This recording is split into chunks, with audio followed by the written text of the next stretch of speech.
Hello, everybody. As I pull my microphone close to me because I forgot to do that right before we hit the go live button, I'm Jorge Edwards. This is Justin Taylor, aka JT at JT Orange, and you're watching Shoot the Gap, our IDP Fantasy Football podcast here on the Fantasy and Frames channel, one of the many podcasts on the Fantasy and Frames podcast network. And today, we're going to be talking about IDP players you should be paying attention to from the AFC South. So without further ado, let's hit it.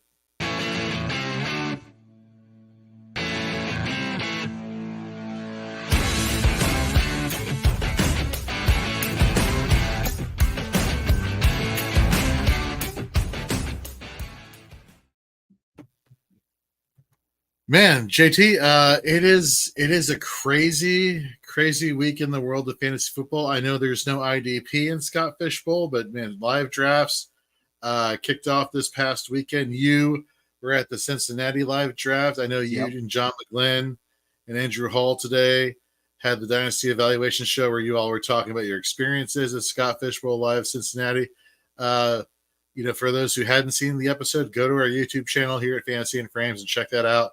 A lot of good stuff there. If you could give people just a little concise nugget of like just what you liked so much at that live draft, I think that people would love to hear that. Yeah, I am always a huge fan of live drafts. I do live drafts in my home leagues. It just, to me, that's part of what makes fantasy football so fun is those live drafts, getting together with your buddies, hanging out, talking a little smack, having some drinks.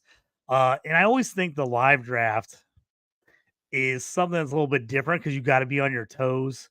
You don't have that ADP just sitting in front of you from all the other drafts. You don't have a lot of time to think about your pick. It's like, oh, you're up. Oh, I just got sniped. Oh, that just ruined my whole strategy. And you got to like be ready to just, turn and move and make a different decision. So that's why I love about the live draft. And another thing I love about it is being someone that's in content creation and fantasy football. So many cool people to meet, either people that I've done podcasts with that I maybe have not met in real life, or people that I know and I follow their accounts, but I've never like met them. And, other people that follow you and get a chance to like say hi to people that interact with you online all the time. I think it's an awesome thing. I've done the Chicago live draft the last 2 years, and why I missed Chicago this year, because it's next weekend and I was booked up with work all weekend, so I couldn't do it. So I switched to Cincy. The cool thing about Cincy is I got to meet and see a bunch of guys that I've never met before. So it was really cool.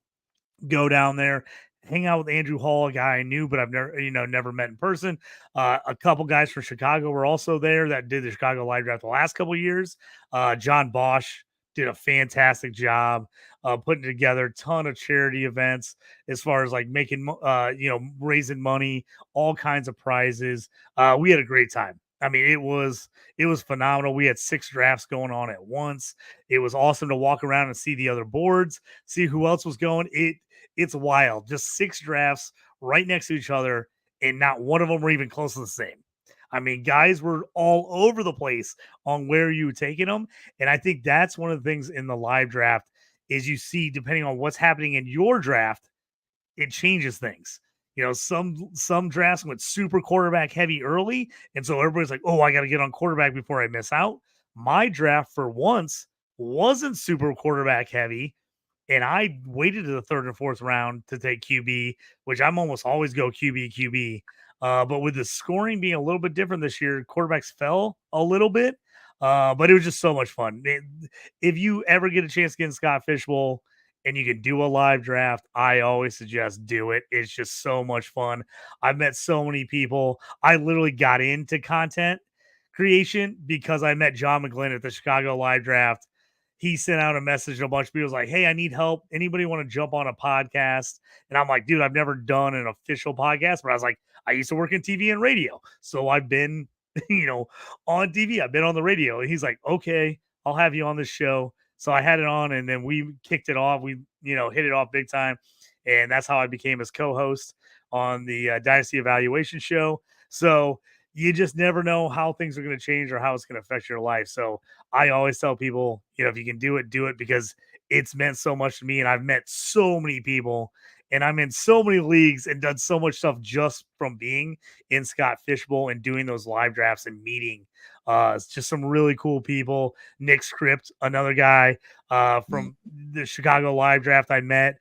He brought me onto the Fantrax team, had me doing some stuff with them as well. So, I always think anytime you can do that and meet people, it always opens doors. So I always have a place in my heart for Scott Fishbowl and especially the live drafts. Oh, 100%. I don't know if you've noticed me flaunting this ginormous ring here. That's pretty. It is pretty. It is pretty. It is pretty heavy too. So I was at the Scott Fishbowl live draft in DC, hosted by Joe Bond from Fantasy Six Pack and Jeff Lambert from Going for Two. Fantastic time, fantastic venue, and just like you were saying, running into content creators that you have been following for a while, or meeting people in the space that you did not know but made friends with, people who follow you, people that you follow now. It was great. So they had this auction, and they were giving away, or they weren't giving away, but the auction was for the Scott Fishbowl ring, which you too, folks, can get over at trophysmack.com. You're welcome for the plug there, Trophy Smack. Just, and what I like about this ring, it says two very important things that I think Scott Fishbowl really represents here. On one side, it says work hard, and then on the other side, it says be a good person. And I think those are the two best things that Scott Fishbowl embodies. And I'm loving my draft so far. We'll see how it pans out during the season, but I just finished mine up. Literally, I made my second to last pick on the show live today, my 21st round pick, and then a couple hours later, I made my last pick in the 22nd round. So my team is completely done. It was, I'll be honest, nothing like any of the mocks I did, just because the way things fell. But gonna be interesting. I like where I'm sitting. This return stuff is going to be super interesting to see how it plays out. I went returner heavy late just in case.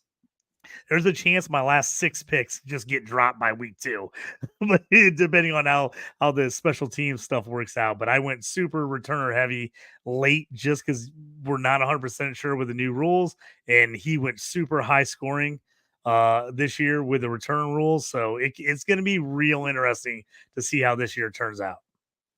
Yep, absolutely. And of course, every year, us IDP fantasy football enthusiasts will make our pilgrimage to the interwebs, going on Twitter, or X now as it's called, tweeting at ScottFish24. I hope that's his Twitter handle. I think that's his Twitter handle, if I'm researching correctly. Well, and I was going to say, I just started. We're just a couple rounds into my the FF7s. So if anybody is another nice charity event run by Iggy, IDP defensive heavy, really cool. I got stuck. I played my first time last year. I played with some big time hitters. Our division was loaded. We had Master IDP, IDP Santa. We had a crazy group, really strong division. We battled till the end. I got Master IDP in a couple during the regular season, and he got me right at the end of the year and in the playoffs. But it was awesome. Totally different small benches, so you got to really like work the waiver wire. You really got to pay attention. We play full IDP plus. We have a team defense, and team defenses score through the roof. So it's a cool little system and how the offense and the defense works together. So shout out to Iggy and FF7s. That just started. I'm in that same division with almost all the same guys again. So I'm expecting battle after battle this year in that league. Yeah. To finish off, one thought there, making our pilgrimage to Scott Fish and asking him to include IDP. But yes, you hit the nail right on the head. FF7s by Iggy. And what it's really cool is that a lot of the donations and proceeds go to the Kawasaki disease, which you haven't. If you're not familiar with, go check that out. Iggy has been such a great proponent and advocate for helping those with said disease, and just taking part in this tournament. Like you said, the benches are short, but you have your offensive players. It's super flex. You have your three. You have your defensive line spot. You have your linebacker spot. You have your defensive back spot. You have your team defense. Then you have like 3 or 4 IDP flex spots. I mean, it is legit. And the best part for me this year is the godfather of IDP decided to call me out in one of our group chats and says, Ooh. I want Jorge. Oh, here we go. Yeah, right. I like it. All right, like, all right. Well, you know how what happened to the Godfather in the movie, right? Things didn't work out so well, But Jorge coming for him. Exactly. Go to the garden scene there, but yeah, I went. So just to give you an idea, we're 4 rounds in. And I'm pretty sure I'm the first one who took an IDP. I went CD, Kirk Cousins. Then I just wanted to make sure I started the IDP trend. I got Foye Oluokun. I wanted the guaranteed tackle volume. And then I got my second quarterback in Russell Wilson. But yeah, I'll have to say in this one last year I messed up. I put on my auto draft because I was like up late, and then I was like, okay, I had like one pick to me, and I was getting ready to go to bed. It was like 4 a.m. I was like, oh, I don't want it to go to me, and then everybody's waiting on me all morning because it never fails that like I go to sleep and then someone turns around at like 6 a.m. and it's my turn when I'm asleep. So I put on my auto pick, but Sleeper doesn't let you auto pick one round. If you on auto pick, you're on auto pick. So it ended up picking my pick, but then a bunch of picks after me went and it got back to me and auto picked again. And I was like, oh no. So I originally, when I had it, I wanted CMC in the first round. So I got CMC and I wanted Tyreek Hill, but I wanted one of those two guys. Well, it got back to me. This is a 16 team division. I was like, oh, I'm not going to get any quarterbacks. I'm like, if everybody takes a quarterback, there's not going to be a starter left when it gets back to me. I was freaking out for the third round, like the entire third round. I was like, please, someone not take a quarterback so that I can get a starter. I ended up getting Matt Stafford and Sam Howell in the third and fourth round to like keep me alive. I'm shocked. I've never seen this in this league. We are in the 6th round. We have one team that has not taken QB yet. Ooh. And usually, because it's a 16 team league, super flex, QBs are like gone by the end of the second, early, mid, third round. It's like usually if you're not there, and like I said, Sam Howell, people weren't sure about him. He was going his first year as a starter, so I kind of lucked into him falling to me in the 4th. But we have a team going through 6 rounds, does not have a QB yet, and I'm shocked. And we went defense early. There was a Oluokun who, like you said, he was the number 1 pick at 216 on defense. So he went second round with TJ Watt right after him at 3-1. Right. So we actually had defense start early. We actually had the Ravens go 2-2. Oh, wow. So team defense Ravens went 2-2. But I went back and looked, and the Ravens were the number 1 scorer in the entire league last year in this league.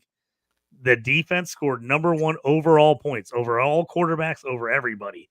So real interesting. You really got to figure out, because you can't double up. The short benches are the thing that get you.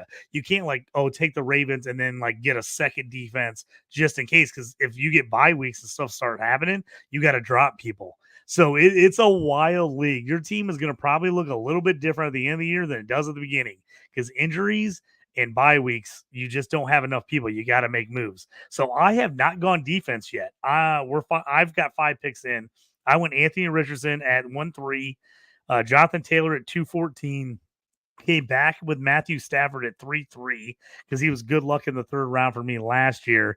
I ended up going because you get bonus points for deep plays, like 40-yard touchdowns. So I went Mike Evans and Michael Pittman back to back because Mike Evans, the deep touchdowns, it's like 3 or 4 bonus points if you get a 40-yard touchdown on top of it. So that's why I like the deep plays.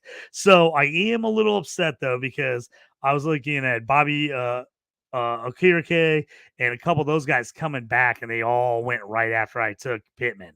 So everybody's starting to go defensive heavy, and now I'm deciding how long I can wait before I need to jump back in on these and start getting some defensive guys. It's funny. Well, it's not funny. It's pretty awesome, especially the team defense aspect, because when we say it's you need to address that position earlier than you might think normally in a traditional fantasy football league. It's because, for example, the Dallas Cowboys week 1 last year versus the New York Giants, they scored 101 points. 101 points. I mean, it's crazy. Well, and you can double up. So what really helped me last year, what I did really good is I actually had the Steelers defense, TJ Watt and Minka Fitzpatrick. And early on, I was crushing because I was getting the team defensive points plus like Watt sacks plus Minka picks. So Minka obviously ended up getting hurt and I had to drop him because we had such short benches.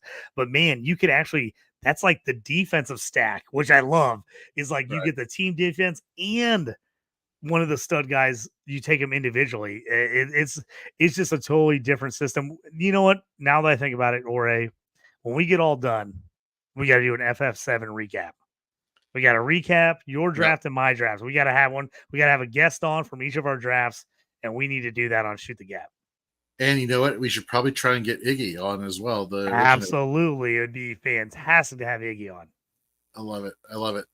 Okay. Well, let's stop making all the people jealous down here. Let's get into what we actually came here for, right? Let's actually get into the AFC South IDP.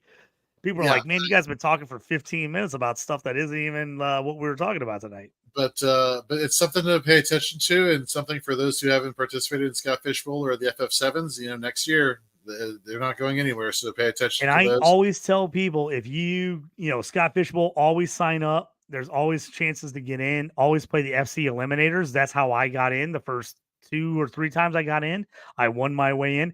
There's a lot of good charity tournaments out right now, and they're always looking for people to join up. You don't have to be a content creator. You don't have to have like a huge following. If you just, follow these guys and you send out, messages and you want to be involved, there's all kinds of spots open. So definitely take a look out there. Charity leagues, there's a lot of really cool ones out there for different causes. I'm also in the Warrior Bowl, which is run by guys in Europe. I think England is where they're based, correct? That starts in 6 days, I think. Yeah, and that's like a week. So that's another really cool one. Awesome to play with those guys a lot of those guys overseas. So just get on there if you want to get in that stuff. There's a ton of opportunities. Just gotta keep your eyes open and pay attention. Absolutely. All right, let's get into our AFC South IDP preview for those who have been watching. Earlier today, this is Fantasy and Frames Wednesday. We had Dynasty 365, where we were talking about Devi Fantasy Football. We had Chris Battistill on with us. Last hour on Fourth and Frames, Drew and Chris had Colby Conway from Fantasy Alarm doing their AFC South on offense preview. And seeing as how Colby just liked our stream here on Facebook, I figure let's start with his favorite team because his team is pretty stacked at IDP. You were watching. I saw you in the comments there, JT. I was loving going. I am on the same page with Colby here. He was just bashing the Titans, and I'm like, dude, am I the only person that think they're going to be absolutely terrible this year? And he was like, I think they're going to be horrible. I'm like, okay, I'm not the only one. I was like, is it my hatred for them or is that legit content? I was like, I just think they're very okay at almost every position. And I just think there's just too many other good teams around them. And he was just pounding. He's like, nope, they're starting 0-7. They're going to be the last team with a win. I was like, I immediately didn't realize I wasn't following him. I immediately got on Twitter. I was like, follow. I love your Titans takes. You're the best. I was all over it. Nice. Well, let's start off with his favorite team. Let's start off with, I think, the team that has one of the most stacked IDP players in fantasy football. Let's talk about the Houston Texans here. Man, they had quite a busy offseason. They brought in somebody by the name of Daniil Hunter. I don't know if you've heard of him before in IDP circles, folks. He's probably he's pretty good. He's pretty good. He's probably, every year he's been fully healthy. Been your top 1 or 2 defensive linemen, edge rushers, right up there with TJ Watt in terms of fantasy production. Just fantastic, a fantastic pick for your defensive lineman spot if you play in platforms that have 3 position designations, meaning defensive line, linebacker, or defensive back. and they line him up with Will Anderson Jr. I mean, you couldn't ask for a better tandem. The veteran presence who can still do it, and the up and comer second year player. Just and we saw Will Anderson show the glimpses of what made him so elite and why they drafted him so early in the NFL draft a couple seasons ago. But at the same time, you have to think about draft value and where you're taking these players. Do you pay up for them? Do you wait and get somebody in the later rounds? And so let me just ask you, JT, is Danielle Hunter somebody that you will pay up for? Set it, forget it. You're taking him no matter what? I love him. He was in a few of my leagues, a little bit different scoring, a little IDP heavy. He was number 4 in one of my main IDP leagues, just behind TJ Watt, Khalil Mack, Max Crosby, and then Hunter was number 4. Almost 300 points scored. And then you add him to Will Anderson, which in that same league for me scored about 160, was right around defensive end number 30. You got to think, if you're a Will Anderson owner in like Dynasty, you've got to love this, because Hunter, it's not like a wide receiver where you're like, oh, he's going to take away his production. Like, it's just going to help your guy. If you get another good defensive end, and then just all the things that he knows defensively, skill wise, little tricks, he's going to teach Anderson those. Oh, you're going to love it. I felt like defensively, Houston had the best offense off season of any team. I just thought they loaded up. The Hunter signing, we're going to get into some of the other guys they got, but I just thought Houston did a fantastic job. I love Hunter. I don't think, every once in a while I get worried about guys changing teams. I don't think he's one of those guys you should even think about for 2 seconds. I think he's going to, be exactly who he is. And I think it only helps Will Anderson. 100%. Yeah, I regardless of format, I tend to draft defensive linemen and / edge rushers pretty early on in my IDP leagues, just because I feel like there is a definitive fall off once you get past some of the elite edge rushers, and then you kind of like you're streaming the position from week to week. Versus linebackers, there's more of a longer cliff there before you fall off there, and the defensive backs. Well, JT and I love our defensive backs, so we're not going to slander them. Yep. So I personally, if I see Danielle Hunter there and I'm starting my run on IDP players, and he just happens to be the best one remaining after the first 3 picks, I'm taking him regardless. I don't care about draft capital. Like, sign me up here. But the Texans, they do something else along the defensive line. You have Will Anderson on one side, you have Danielle Hunter. Well, they bring in Danico Autry from the Tennessee Titans, who is basically a space taker upper. There has to be a better word for that to explain what his role is, but he takes up a lot of space. That's his role. And as a defensive tackle, for those in defensive tackle leagues, what are your thoughts on him as far as being rosterable and startable in those type of leagues, JT? Yeah, I love him as a D tackle. So he's a guy that for me, totally rosterable. You can get him late because he's not young. He's in his 30s. He's a guy that kind of gets forgotten about, but he's been solid everywhere he's played. And I think, is this his 3rd straight AFC South team? So he knows everybody. He played for the Colts, played for the Titans. Now he's on the Texans, which is pretty unbelievable. He's played on 3 of the 4 AFC South teams. But he knows that division. He's been playing in this division for over a decade. So I think he's a great ad. I think he's highly underrated ad, especially just for straight NFL purposes. I think he's a great ad for their defense interior. And he's one of those defensive tackles. He'll get you some tackles, but he's also going to get you some QB pressures. He's going to get you a few sacks. And I think, here's the deal. If you start doubling up both those defensive ends, you start putting tackles and guards or tackles and tight ends on those guys, that might let Autry eat a little bit there in the middle. He's going to be in one-on-one all the time with those other guys in there. So he's a sneaky good play in MFL defensive tackle or like RSO defensive tackle start leagues. He's a guy I always have my eye on because I always feel like I can get him cheap. Using Fantasy Pros IDP scoring, he was the defensive lineman, not even broken down into defensive end versus defensive tackle, just defensive lineman overall, 21 with an 8.8 points per game average. So that's pretty fantastic. Right? Like it's one thing I'm looking at my one league, and this is not exact same scoring as Fantasy Pros, but in my other league that I'm just talking about, he was number 4 for defensive tackles, 13 points a game, which is pretty freaking amazing for a defensive tackle. And this is not like a defensive tackle premium where he's getting bonuses for tackles and sacks. The fact that you can get a defensive tackle, number 1 was DeForest Buckner, number 2 was Matabuke from Baltimore, 14-13. Zach Seiler from Miami, 13-2. And then Autry at 13, actually just ahead of Derek Brown. So, I mean, that's pretty freaking impressive work. 4th overall at defense tackle. He actually outscored Aaron Donald last year and Christian Wilkins, if you can believe that, because those guys, I mean, in a draft are going to go way higher than him. So, I mean, you're just looking at mega value with Danico Autry. Yeah, and I think all 3 of these players we discussed on the defensive line, Anderson, Hunter, and Autry, they're all going to feed off each other and free up a lot of opportunities, especially on the edge for one-on-one opportunities where you have these edge rushers who have a high win rate versus their offensive lineman counterparts. And so, yeah, I'm excited for this. And kind of like what I said earlier, like offense, you're a little bit worried about some guys stealing targets, stealing receptions, stealing rushing carries. I feel like on defense, man, I want guys that are on terrible defenses and they're going to make every play because there's no one around them.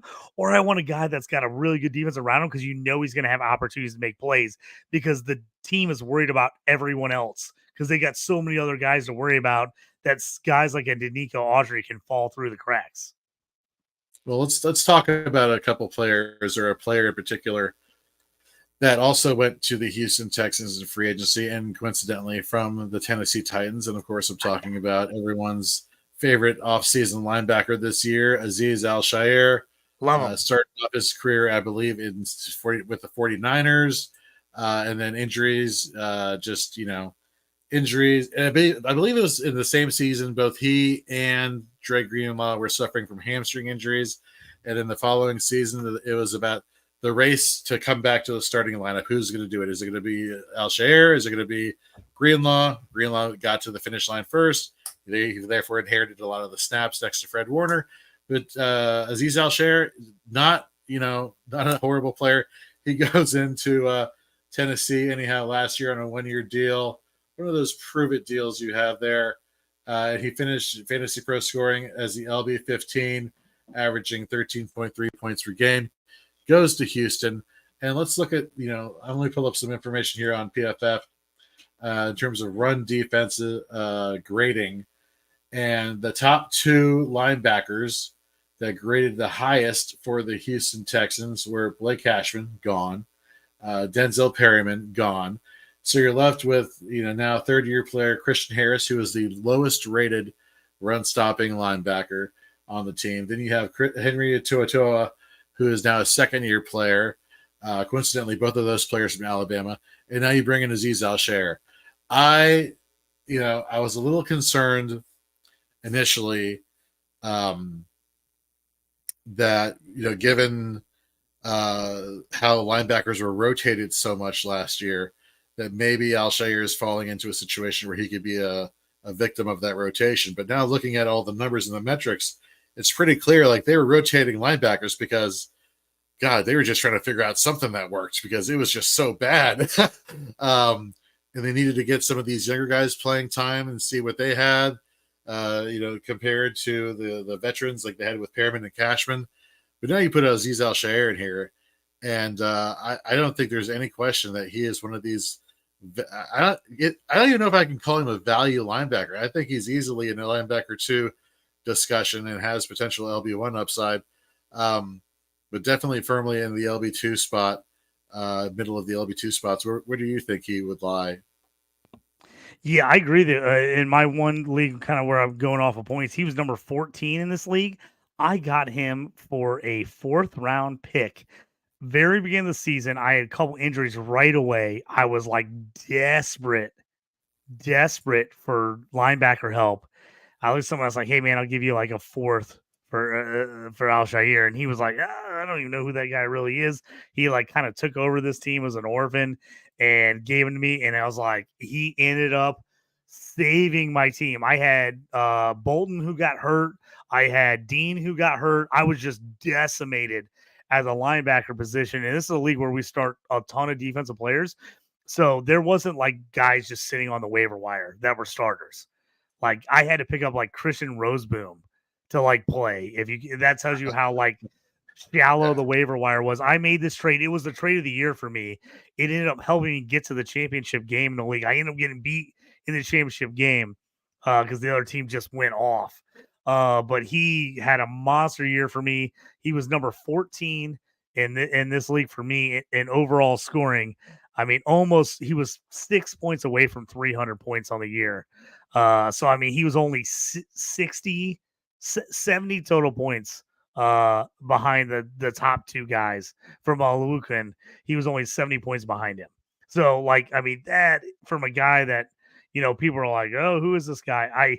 I love him. And I would feel bad if we get through the segment without me saying, go to fantasyandframes.com. I have an article on him. Go look it up. He is one of my buys this year. I absolutely love him. Redraft and Dynasty. There's still probably some people sleeping on him, but I actually like the move to the Texans. And here's the reason why. He made a ton of plays with the Titans because they were just bad. They were just bad. And he had to make most of the plays.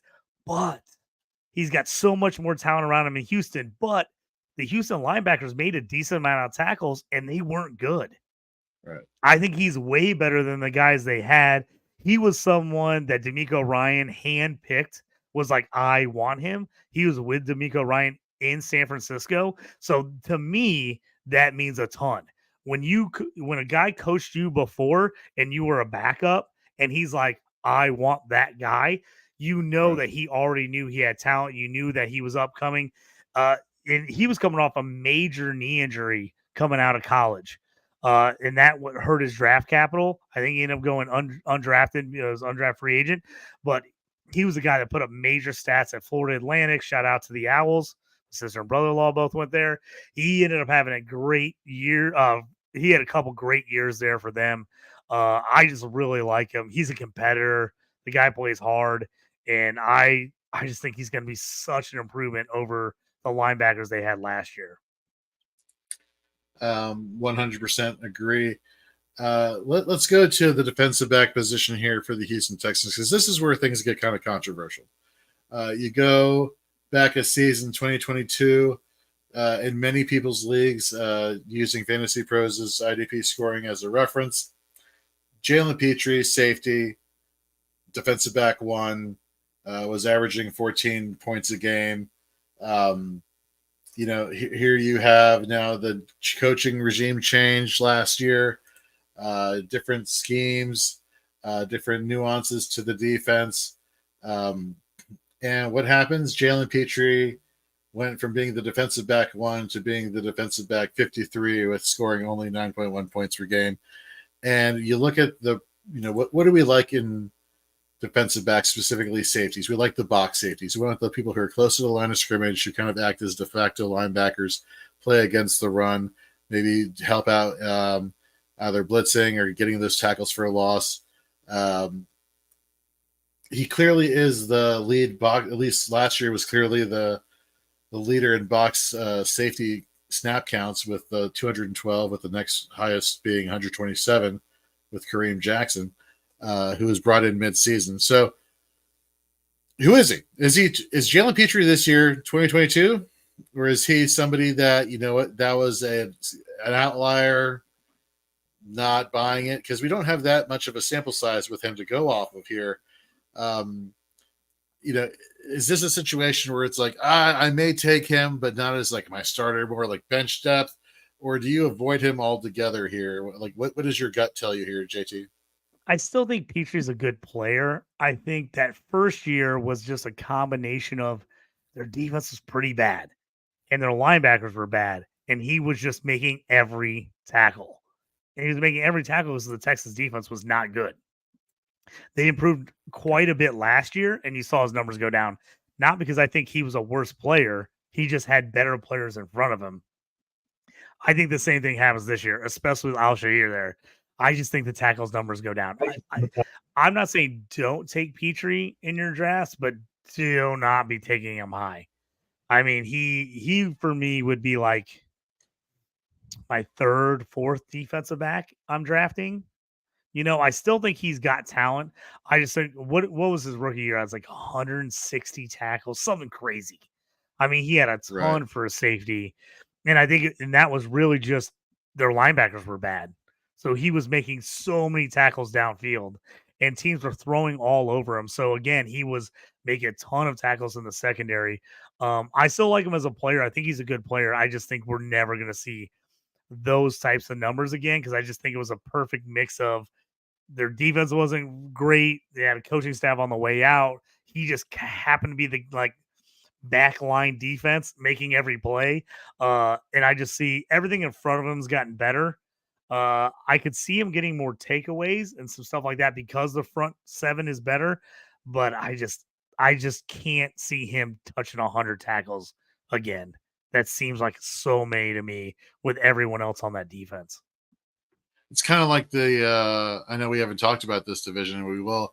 It's kind of like the Jaquan Brisker effect in Chicago. They bring in Edmonds, they bring in TJ Edwards, and all of a sudden his tackle numbers go down from the season past where their linebacking situation was suspect. He was just having to make so many plays. Well, he was as a rookie, he led the team in sacks as a safety. I mean, that's freaking crazy. But it was because not because he wasn't good, everybody else was just so bad. Right. And, he was having to make all these plays, and the defensive coaches were going, we got to start sending him. We got to do this. We got to do that because they were having to get creative because they were just so bad at getting any kind of pressure on the QB. So, again, Brisker, another guy I love.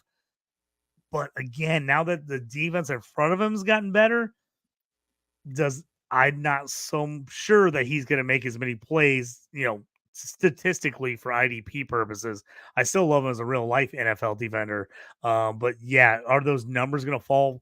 Probably because he has some really good linebackers in front of him that are going to make a lot of plays. 100%. Before we go to our next team, is there anybody else we should highlight here for the Houston Texans, or do you think we covered the gist of people that you should be targeting in your fantasy draft? I think that's most of the guys I'm targeting. I'm going to keep an eye, not somebody I'm going to draft, but I'm going to keep an eye on whoever ends up becoming their slot corner. If Desmond King ends up winning that job, he would be somebody that might interest me, there. Because their slot corner has been a fairly decent scorer the last couple of years, but it's going to be interesting to see what happens there.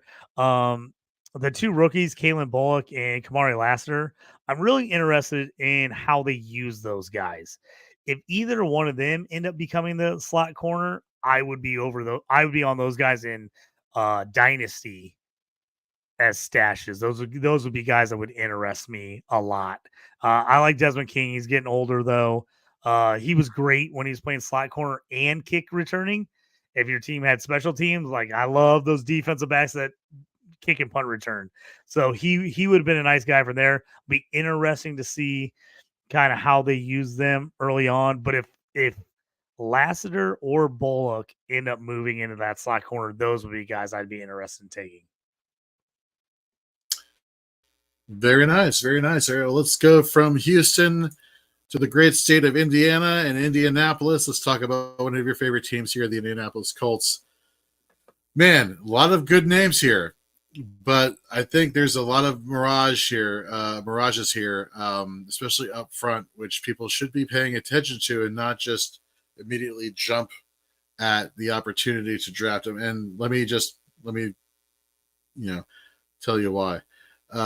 If there's anything that was consistent along the defensive line for the Indianapolis Colts last year, was the concept of rotation. They would just rotate their ends.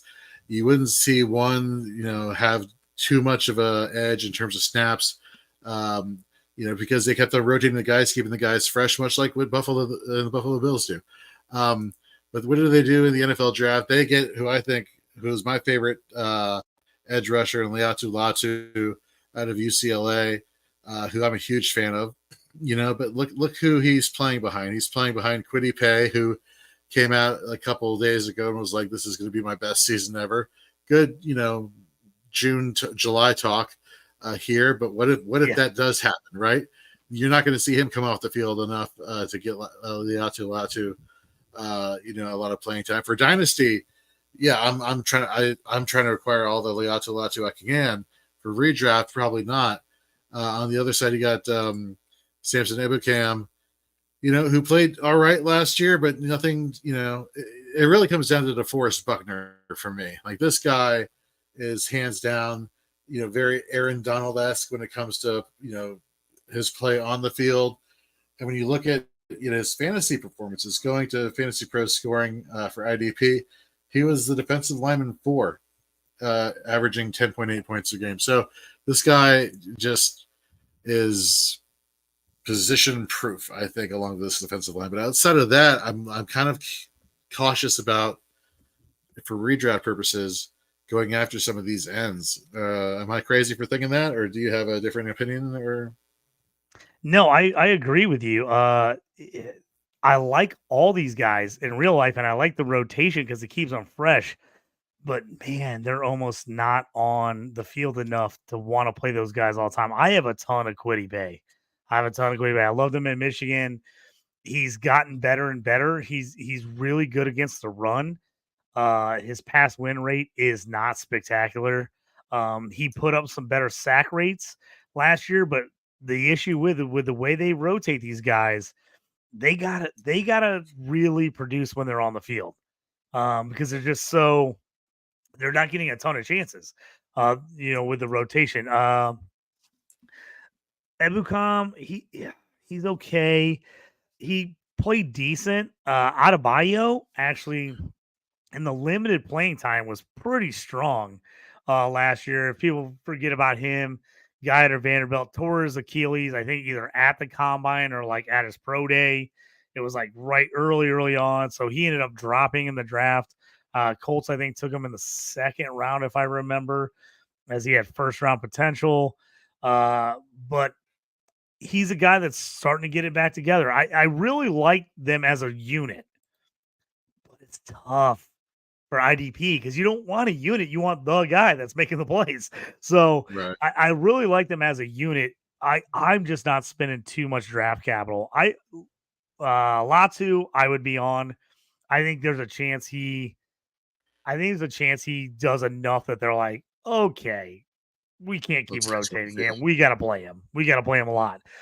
Here's what I would love to see, to be honest with you. I'd love to see him and Kwity Paye like just really turn it up and be the two guys that they're kind of bringing all the time. And then just see, 25% of the time getting Adebayo and Ebukam in there. I really would love to see both those guys kind of really win those jobs and be the main guys. I just don't know if that's going to happen. Here's what I'd like to see: a 3-1. I'd like to see those guys get 3 series to 1 series defensively. And last year was a lot of 50-50. It was like this series, then you get the next series, then I get the next series. I would really like to see more of a 3-1. So those guys, for me, I'm taking them in IDP.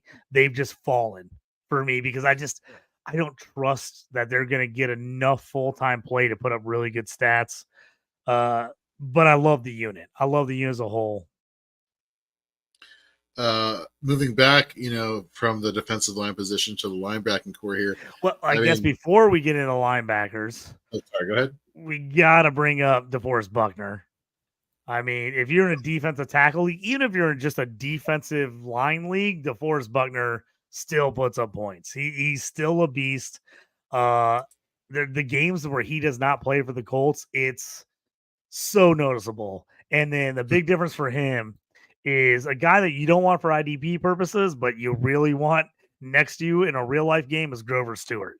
The guy just takes up space. He gets double teams. He just forces you to block him. And I tell you what, Buckner loves that guy. Whenever he plays, when Grover Stewart plays, Buckner is so much better. He's so much better. It just frees him up to make plays, do stuff like I was saying earlier. If you're in a defensive tackle league where you got to start defensive tackle, DeForest Buckner was number 1 last year. 238 points in one of my leagues, which was, there was only 5 guys that scored 200 points at defensive tackle. And he's just a beast. I mean, you look at defensive end, even at defensive end, if you count defensive end and defensive linebackers or defensive end tackles together, in one of my leagues, he was 9th, right ahead of Nick Bosa and right behind Micah Parsons. So, I mean, that just tells you something. I mean, even though he's playing D tackle, this guy he wreaks havoc. I know he's getting into his 30s now. I just think he's a beast. He's a guy I want on my team. Anytime I have a defensive tackle league, he's the guy. That's the number one guy on my board. If I can get him, I want DeForest Buckner. 100%. And it's one of those things like you brought it up, like he's getting older. I think more so for IDP or defensive players versus offensive players, you can ride that train a little bit longer as the older they get because they still focus a lot more on their technique, which helps them compensate for any, so compensate for some of the athleticism. Okay, let's go into linebacker situation here. Zaire Franklin. I mean, what can't you say about this guy? This guy, a couple of seasons ago, kind of like took the reins from Shaq Leonard, and became that dominant linebacker. He finished last year as the LB10 with 15.3 points per game. I mean, let's see here, going into this season, he is for redraft, he's my LB5. So, I mean, obviously, I think pretty highly of him. But let's not lose fact that there's another linebacker here who plays really well and finished as the linebacker 30 in Fantasy Pro scoring. That's EJ Speed, too. So, definitely, we're talking LB3 territory here. But I like both of these linebackers, and I love the value you can get for speed later on in your drafts. So let me ask you the same question again, like I asked you for Danielle Hunter. Are you okay paying up draft capital in redraft this year to get Zaire Franklin? Just be like, yeah, he'll be one of my first linebackers. Or are you holding back and you're like, no, I'll wait for EJ Speed to come around? I'm in both camps. There's some of them, if I can get Franklin early, I'm taking it. If I don't get him, I want EJ Speed. I think EJ Speed is highly underrated. I have to be honest, his first couple years, I was like, ooh. When Shaq Leonard got hurt and he came in, I was like, I don't know if Speed's the guy. But he has really improved. I tell you what, their linebacker coach, I'm blanking on his name right now, but man, he has done a really good job with them because Shaq Leonard, great. Zaire Franklin, a 7th round pick, has become phenomenal. A guy that was basically a special teams player has become one of the top 5 linebackers in the league. EJ Speed, and same thing. EJ Speed was not like a highly drafted guy, highly rated at all. He is like really come into his own. I was looking at EJ as well. EJ get 5th round pick out of Tarleton State. Some of those guys will go to small schools. It takes them a little while to get it together. I mean, both those guys are in the late 20s now, but it kind of took them till 27, 28 to really get together. And with the way the Colts run their defense, those are going to be the 2 guys that are on the field 90% of the time. They run a 2 linebacker set. I love Shaq Leonard. I'm so sad he's gone. I hope he catches on somewhere and is able to do something because he was one of my favorite players. But I think you saw when they were willing to move on from him last year, you could tell they're like, okay, EJ's there. He's made the next step. He's better than Shaq, and we're paying Shaq. Yeah, I was like 10 times more, 12 times more when they were playing EJ Speed. So I think that kind of was really, to me, solidified when they let Shaq go. I was shocked. I know most Colts fans were shocked, but then you saw it on the field and you're like, oh, okay, EJ Speed's pretty good. And you could see Shaq he lost that step. And that's where the difference, like you said, defensively, some of those D linemen, DNs, can play really long into their careers because it's about technique. It's about how they can win as opposed to being just the most athletic guy, the fastest guy. Where Shaq Leonard was one of those guys. his whole game was being the most athletic, out of control, wild guy just all over the field. And so when that back injury kicked in, it was just like, oh, it just really zapped him of a lot of his energy and what he did.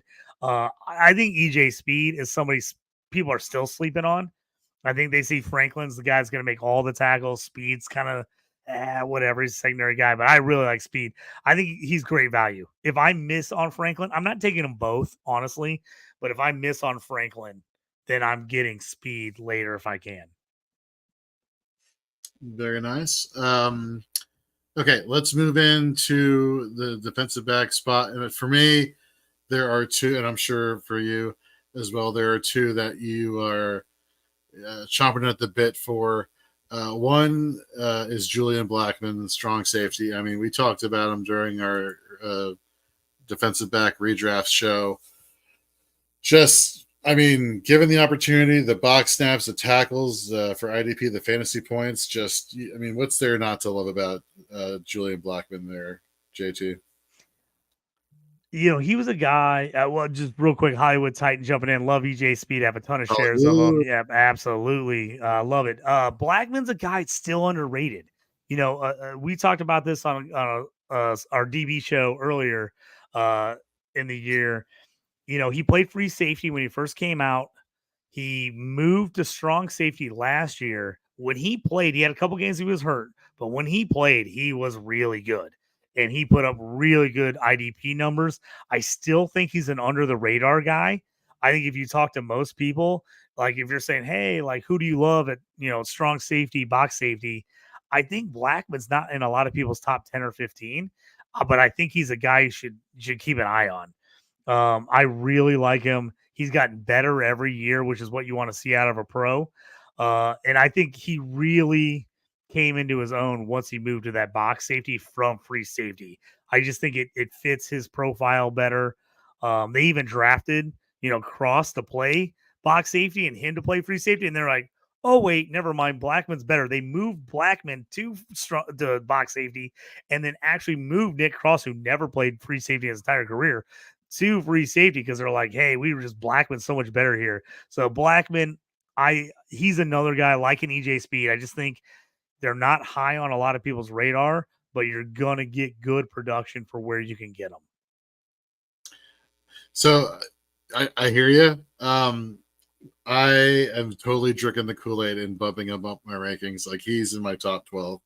I've got him top 15, but I just think that if you look at the industry as a whole, and you look at a lot of people that play fantasy, I just think that there's a lot of people who like, oh yeah, Julian Blackman. You know what I mean? I just don't think he's top of mind for a lot of people.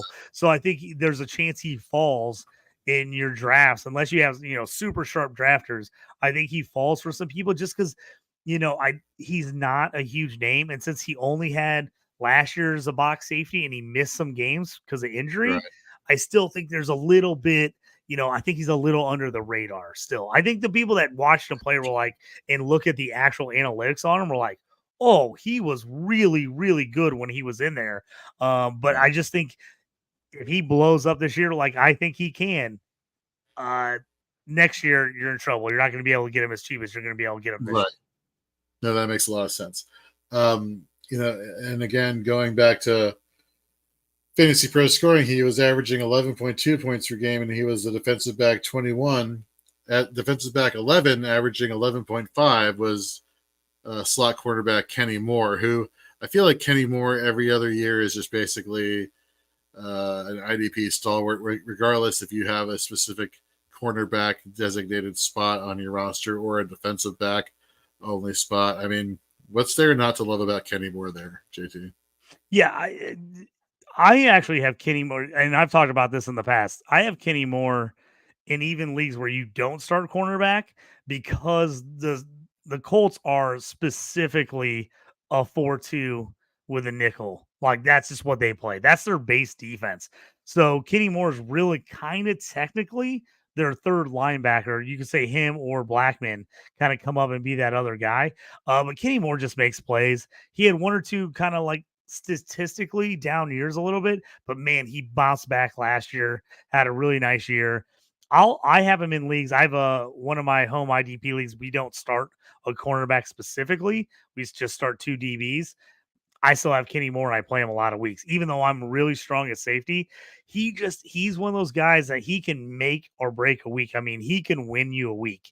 And he's done it for me with the picks, return for touchdowns. The guy can make a lot of tackles. In a quarterback start league, I'm all over him. Like, he is one of the top guys I'm looking at because he's one of those guys I feel like I can play every week and he's going to give me something. Sometimes you get some of these cornerbacks, you got to play them and you're like, hey, man, I need like an interception or a pick six or like I'm going to get nothing from him. And Kenny Moore's the guy that's going to give you points every week, like out of that cornerback slot. I really like Kenny. I just think he's the other guy in that secondary. Their secondary is weak outside of those two guys, not only in IDP, but just in real life. So those are the guys that I'm kind of Right. on.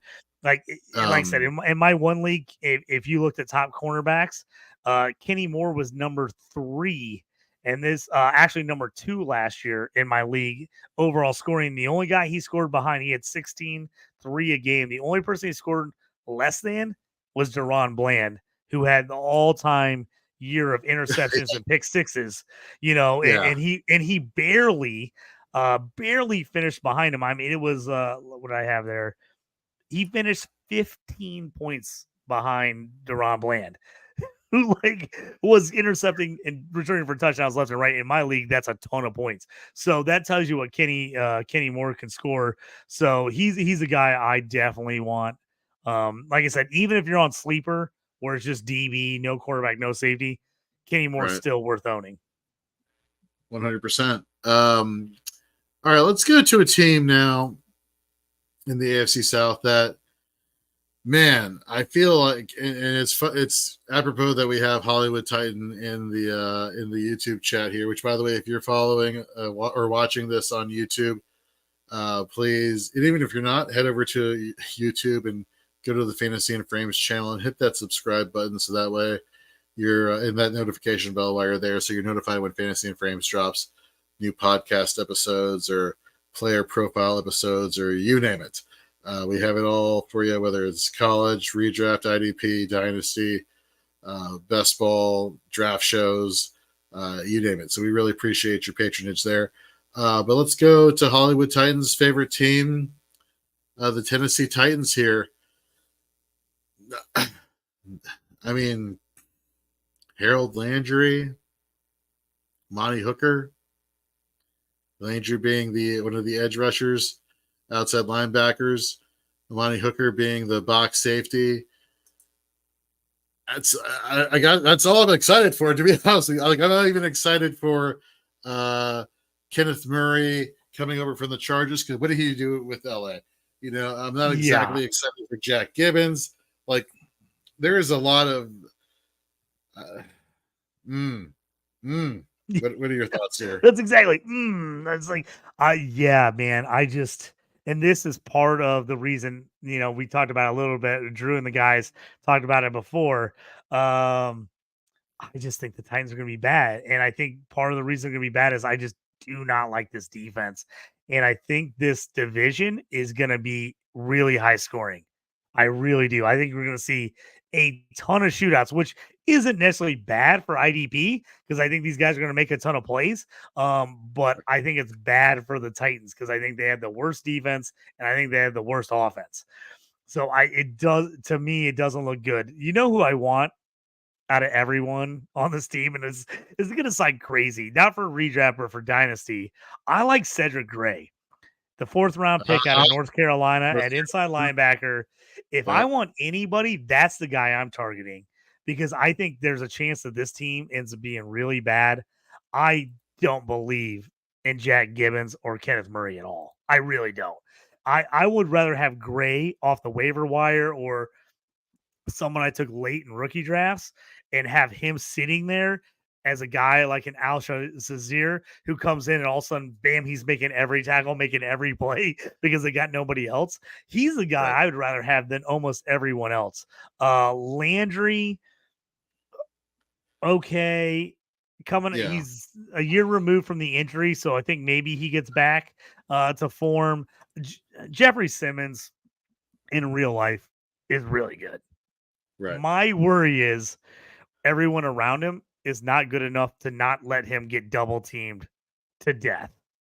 I think it's going to be very hard for him to put up legit IDP numbers. And I think he's going to miss. We talked about it earlier. I think he's going to miss Danico Autry. I think he really is. I think Danico Autry helped make him. See, teams couldn't just take Simmons because Autry was good. If Tavondre Sweat, the rookie out of Texas, second rounder, if he can really cause problems and he can really make teams pay attention to him, then I'm like, okay. If he is great and ends up being really good, this might be the one spot the Titans are better than anyone else in this division, and that's defensive tackle. Because if Sweat ends up being really good and everybody thinks they think he can be, him and Simmons together, my problem with Sweat is I think he's a Grover Stewart. I think I just think IDP is not going to give you much. I think he's going to be way better in real life. Now, if he can make sure that everyone has to take him and free up Simmons, I like Simmons more. But until that happens, I'm just worried not in the talent of Simmons, but that no one else around him is good enough, and it's just going to cause him to just get mauled.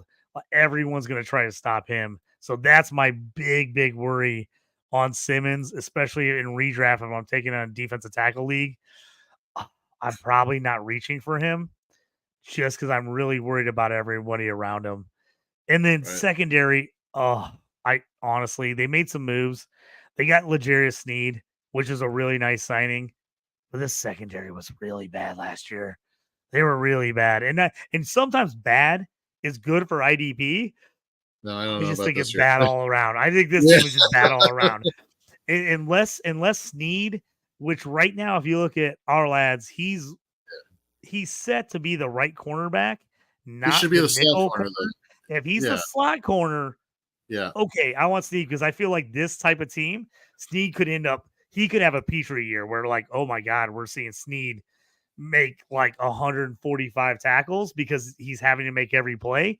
But if he's lining up, locking down a corner, and teams are just throwing away from him, which is what I would do if I was an NFL coach and I saw Sneed out there and he was playing an outside corner.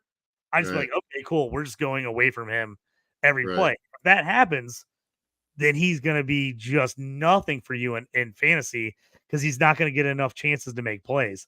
So that I'm really worried about having anyone on this Titans team.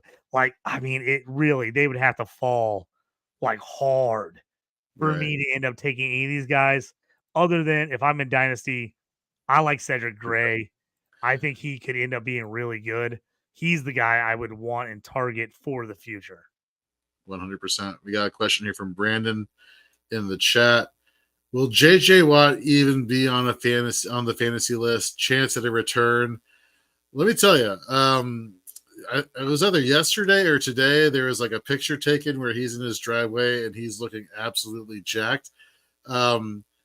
Is he going to be on a fantasy list this year? No, because he's retired, right? But is there a chance at a return? I mean, if he keeps himself in football shape like he was in that driveway picture, I know looks can be deceiving when you're behind the camera. I wouldn't rule out maybe a return to a playoff team down the stretch, but I don't know. I think my gut tells me his days are just retired right now. Yeah, Jorge, I agree with you. I think the biggest issue, and I think people that don't, people that aren't pro athletes, once you're out, it's so hard to get back in. It's just not that JJ's a superior talent, so not that someone wouldn't take him, but once your mindset is out of that grind, I think it's so hard to turn your mind back around into getting in the daily grind of doing that all the time. It's really tough. You take that year off, 2 years off. If anybody could do it, I think he could come back and actually produce. But like you said, I think the only way he does it is if it's a major contender and he's like, I want to try to win a title. And even then, I think you're right. I think you're maybe looking mid-season at best. Like, there's no way he's coming out and getting a training camp. Like, there's no way. There's no way he's going to training camp. But if man, Yeah, I know. yeah, I would doubt it. If you're in a super deep league and you still have JJ Watt on your bench and you can afford to hold on to him, go ahead, hold on to him. But that one I'm not going to hold my breath about. Brandon says, I guesstimate his return at week 10. For who? For which team? You let us know, Brandon, which team you think he makes his return to. Again, if he comes back, I agree with him. Like, he's not coming back early. Like, he already knows the grind. He's not going to do all that. He's going to come in, get a huge payday, and play half the season. And he's only going to do it for a contender.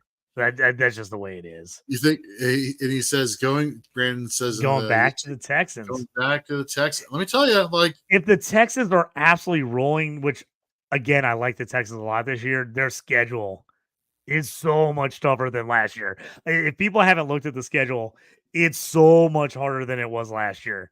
I think they can end up with the same record or actually worse record and have a better team. If that tells you anything, it's just such a harder schedule. But I could see him doing it if they're absolutely rolling and they're like a top 2 or possible top 2 or 3 seed in the AFC. I could see that possibly happening. But for IDP purposes, fantasy, what are you going to get out of him? A couple weeks before the playoffs start? I mean, yeah, you're not going to. Are you even starting him at that point in the season? Like, is he and he signs with someone? There's no way you can put him in until you see him a couple games. So what are you going to get? 3 games out of him? 4 maybe. See, Brandon is like hardcore JJ Watt fan. He's like, Danielle Hunter even refused to don the 99. It's perfect for like you're just leaving it open. I love that. I'm leaving that open. Like I would not be surprised if Brandon here in the chat is outside of JJ Watt's house every day with a sign saying, "Please come back." We love you, JJ. We love you, JJ. We love you. Which tells me that Brandon probably has a restraining order against him at this point. But it's okay. We appreciate your fan. JJ is the greatest player in Houston Texans history. I mean, that's clear cut. So love it. Brandon, we love you. Thank you very much for chiming in here. Okay. Well, we had to talk about the Titans, but now we don't have to talk about the Titans anymore. We can go to our last team here in the AFC South IDP Divisional Preview, and that is the Jacksonville Jaguars, or just Jaguars for us Americans. News around the IDP, water cooler yesterday or today. It's it's not Josh Allen anymore. He doesn't want to be confused with the Josh Allen in Buffalo. It is now he wants to be called Josh Hines Allen, hyphenated there. So Josh last name, yep. Exactly. Brandon in the chat here. Are you spying on me? LOL, that's funny. Like this guy, defensive lineman 3, averaged 12.3 points per game in Fantasy Pro scoring. And folks, you may be wondering, for those who are new to the show, why I keep going back and referencing IDP scoring for Fantasy Pros is because here at Fantasy and Frames, Nate Markham and myself, we take part in their rankings competition each year, which is based off of their IDP scoring. So we rather just be consistent with that. And plus, you can go on fantasypros.com and check out the scores there. But I digress. Let's get back to the defensive side of the ball for Jacksonville. Josh Hines Allen, edge rusher, like, yay, right? But you said, but at the other side of the coin, what are we doing here with Trayvon Walker? What are your thoughts on Trayvon Walker here? It's man, this is a former number 1 overall pick. It is make or break. I mean, is it not? He's got to have a big year this year. I mean, you got a top 5 defensive end on the other side of the ball from you, and you're a former number 1 overall pick. Like, you got to step up this year. I tell you what, when you actually just pull up the Jags defensive roster, you're like, Yeah. man, big name, high draft pick, big name, high draft pick. And then you're like, why is this team not as good as they should be? As it looks on paper, they look like they should be a dominant unit, and they just Right. aren't. I mean, we're looking at. I got their roster pulled up right now. They've got 1, 2, 3, 4, 5, 6. I think they got 6 out of their 6 or 7 of their starting defenders are all first or second or third round picks. Like, and a lot of them are first rounders. I mean, they got a lot of guys that got drafted high.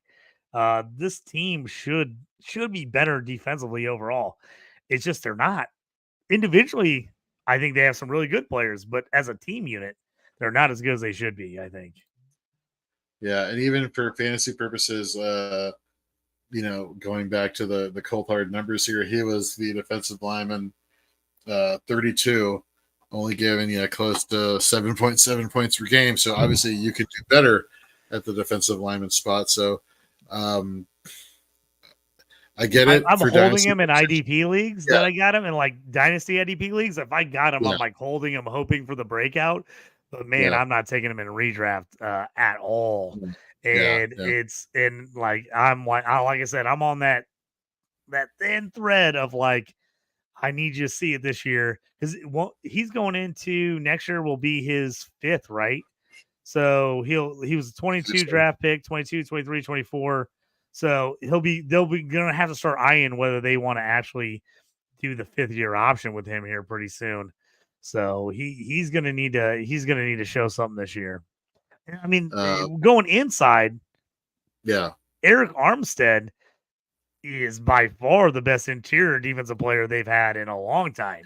So you're hoping maybe he helps out those guys a little bit because they just have not been good inside. And I think they noticed that when they signed him. And then also the second round pick out of LSU, Mason Smith, they went with him too. So I think they're realizing like, hey, man, we took all these edge rushers, we took all these linebackers, and we still can't stop anybody. What's going on? 100%. I would think that Eric Armstead will at least help alleviate some of the double teams for both Hines Allen. God, that's gonna take a minute to get used to. Hines Allen and Treylon. Hey, I don't want to put this jinx on him, but let's hope it's not like Shaq Leonard, whereas Darius Leonard, then he went to Shaq, and then it all went downhill the second he changed his name to Shaq. Let's hope that is not the issue. But I have to be honest, if I was him, I'd be kind of upset too that every time someone said my name, they thought I was the white quarterback for the Buffalo Bills. I'm like, that's not me, man. I'm an all-pro. I'm a stud. I'm at the top of my league, and everybody thinks that I'm the quarterback for the Buffalo Bills. Yeah, that's 100% fair. It would be kind of annoying, I'm sure. It would be. I guess like the first year, it's kind of like, ha ha ha, that's funny. And then it's like, do I look like Josh Allen from Buffalo? Like, honestly, come on. Seriously, why are you like? And then just think about him. He probably like goes in somewhere to like buy a car or like stay at a hotel, and people are like, "Oh, is this Josh Allen?" Especially when they're not like big sports fans, so they probably know who Josh Allen's the Bills quarterback is. They're like, "Oh, it's just Josh Allen." I'm sure he gets. I would love to hear some of the stories from him because I bet you they're ridiculous. I bet you they're absolutely ridiculous of the mistakes people have said or things that people have said to him. And he's like, can you imagine being him and be like, are you seeing me? I look nothing like that guy. I'm like, we're not even like on the same planet. Like, and again, it'd be one thing if he was like really bad. He was like a special teams player, but he's an all-pro. He's like one of the best of his position. Yes. I would be so annoyed by that. Yeah. It would drive me crazy. I would definitely would have thought about it too. I need like the hyphen last name, where I would have thought like I need a new nickname to go by instead of Josh. I need to go by Joshua or something else, whatever my middle name is. I don't know what his middle name is, but go by the initials, then Allen. So I can understand. I would be annoyed if I was him as well. Plus, he got the new big contract, so he's allowed to do it now. This is true. Honestly, I feel like we should. I think for both offense, I think more so for defense though. we need to, on our spare time, have like a list of like nicknames for players that we're just like, you could be confused for this player or that player. Let's give you a nickname that you could be proud of. So just be on the lookout here, people. Speaking of being on the lookout, though, look out for Foyesay and Aluakin, because this guy is nothing but a tackle machine here at the linebacker position for the Jacksonville Jaguars. I think during our early redraft ranking show for linebackers, we talked about, which you folks, you can go back and listen in podcast form over on our YouTube channel. Like, this guy is a tackling machine. Like, low tackle rate, missed tackle rate, high productive tackle rate, just everything you want out of a linebacker, a run stopping linebacker, you get from him. But what do you get from Devin Lloyd? Going back to his finish last year, he finished as the LB 37, giving you 11.7 points per game. To give you some basis of comparison, Alokun finished as the LB1, giving you 16.2 points per game. So, has Devin Lloyd turned that corner? Did he turn a corner last year where we're finally starting to see some productivity where he could be a borderline LB3, LB2? Or are we still skeptical? Or what are your thoughts for redraft? And I guess versus Dynasty as well. He's probably better than I think he is. I've just never been a Devin Lloyd fan ever since he came in the league. I kind of thought he was overdrafted. I thought he was drafted a little high. I didn't love him. I also have to say this just to be completely honest with the listeners. I'm a big Chad Muma guy. I love Muma. I always want to see Muma on the field more, and I always felt like Lloyd was the guy in his way of like being on the field more. So that also kind of like fueled my hatred for Lloyd, because I really like Chad Muma, and I'd love to see Chad Muma on a different team. Like, he's just stuck in the middle of nowhere on this Jags team, and I feel like Chad Muma's good. I feel like if you right now, this is what the Tennessee Titans need to do: go out, trade for Chad Muma right now. Yeah, I think he's only got like a year left of his deal. He's super cheap. I think he was drafted in the 3rd round. Him and Eric Gray, man. If Muma was on the Titans, dude, all over him. I would be drafting him everywhere because I think he would be a tackle machine on the Titans. I really do. And it's just, he's buried. And I understand it because, I mean, like, what are you going to do? I mean, you got a 1st round draft pick and the leading tackler in the NFL for like the last 4 or 5 years. I mean, like, it is hard to get on the field. So I would love to see him on another team. I've got him on some IDP teams. I'm just like, I cannot cut bait. I'm just waiting for him to get on another team and just blow up. Here's the thing is, I think Chad Muma, and this is a little lofty of me, but he's a guy I think could be like a Zaire Franklin, an EJ Speed. He's a guy I think if he got on the right team, he could be that guy that like hits at 27, 28, a little older that we hadn't seen a lot of. And all of a sudden he gets on a new team and you're like, why is this guy making every freaking play? How did I not know about him? You're like, oh, he's been sitting on the bench in Jacksonville for freaking 4 years. And right.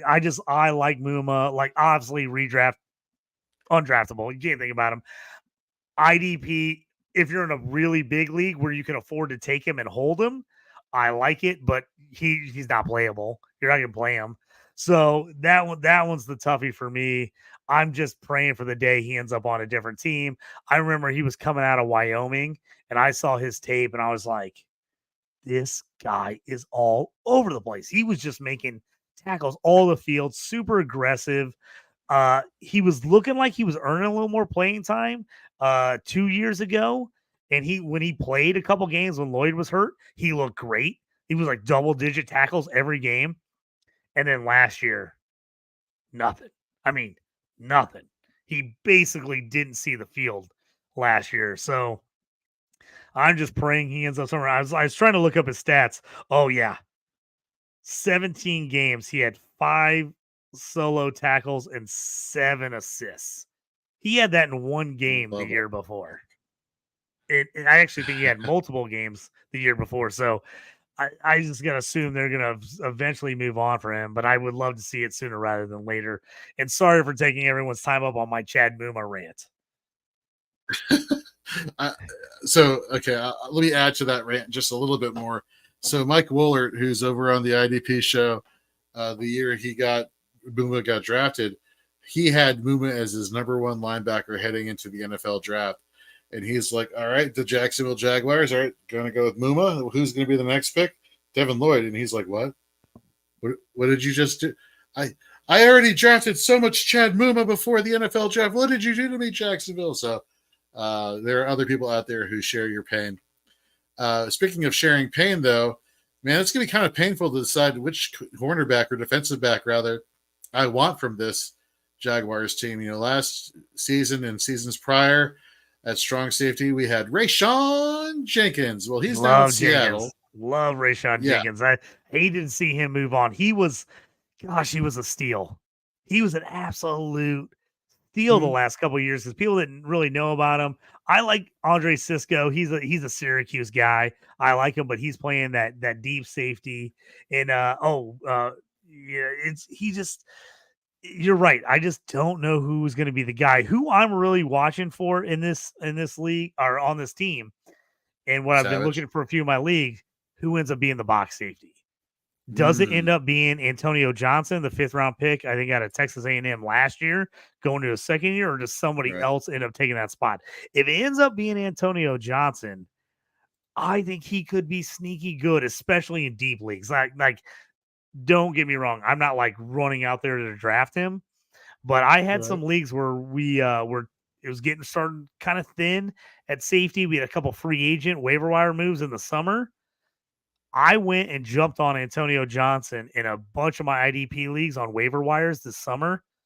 I just want to lock him up in case he ends up being the guy. If he doesn't, I'll drop him. But he's the guy, if you're in an IDP league right now that has waivers open and does it either every day or like once a week or once a month, he's the guy I've been jumping in because nobody's thinking about him. I'm getting him for like $1, the minimum. And he's the guy I'm taking, especially if you're in a league that has expanded rosters in the summer. Like I always do expand rosters in my IDP leagues in the summer. I want to give people a chance to pick up guys and see where they fall before they cut everybody before the season starts. So I always expand my rosters by about 10 spots during the summer. So he's one of those guys I go in and grab. I've been holding him. If he ends up not being the starter, he's one of my first cuts. But if he ends up starting, could be sneaky good. I don't know. We'll see. Yeah, well, it'd be interesting, these next two players. It'd be interesting if it's Antonio Johnson switching. I know on Ourlads right now, ourlads.com, they have him slated as a strong safety, but he would be making a transition from cornerback to strong safety. And ironically, the person who they brought in free agency, who is a strong safety, they're bringing to nickelback and Darnell Savage out of Green Bay. That is an interesting, like having them both swap positions. Those guys could end up flopping, like you said. I think that's a great point. I could see Johnson end up being the nickel corner, Savage being the safety. It'll be interesting to see kind of how they look at that. Those are two guys on my radar. Like I said, I like them. I think they're going to be interesting as possibly guys I hit. But yeah, you're right. Like you said. Where do those guys play? We've seen some people move some guys because again, the nickel corner is a really strange position in today's NFL.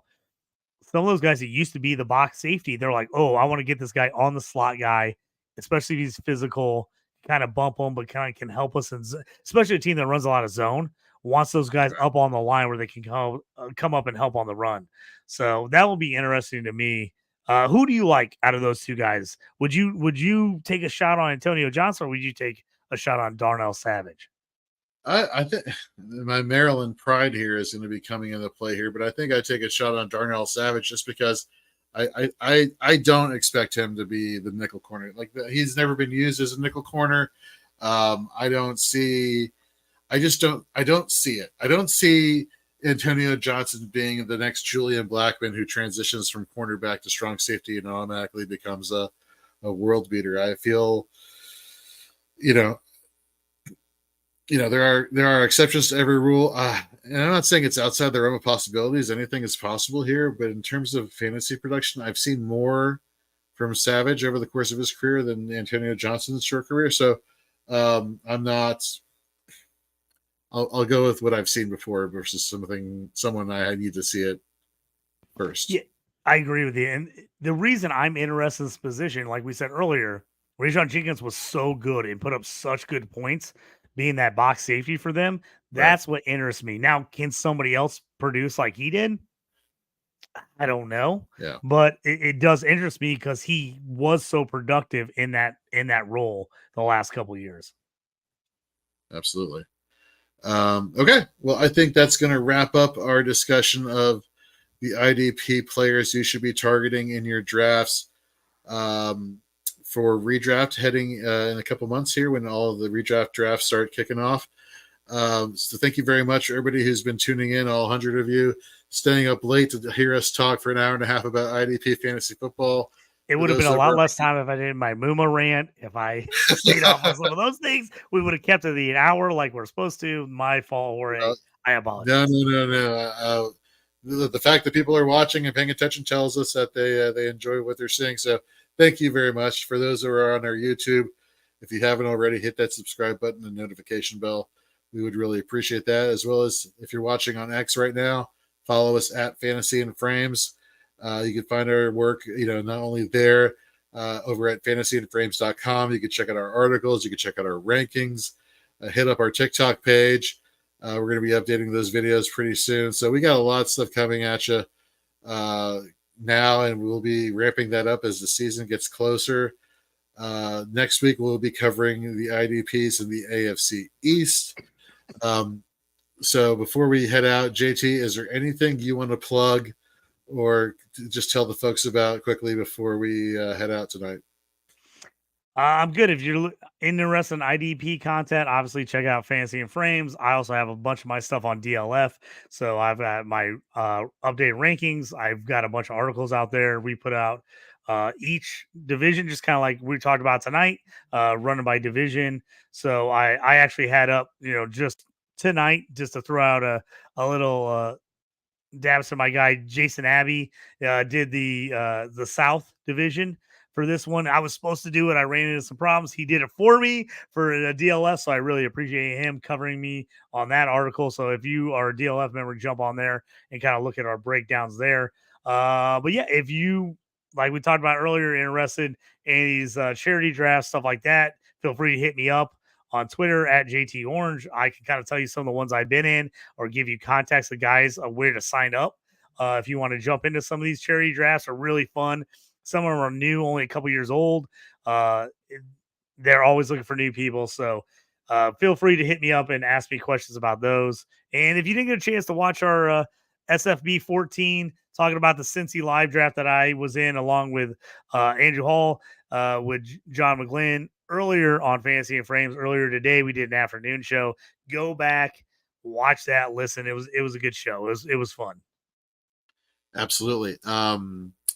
And for those who like listening to shows who just caught the tail end of our show and don't have time to go back and rewatch, make sure you're subscribed to the Fantasy and Frames podcast, as all of the podcast episodes from tonight, whether it's Dynasty 365, Fourth and Frames, or here on Shoot the Gap, those podcast episodes will be ready for you by the time you wake up tomorrow and head on to wherever it is you're going to. So for JT, I'm Jorge, Hollywood Titan. Great show, fellas. Thank you very much, Hollywood, for joining us, and everybody else. Brandon, seriously, stop spying on JJ Watt. He will file a restraining order against you, just letting you know. Anywho, just kidding, man. We will see you next week where we talk about the AFC East. Take care, folks.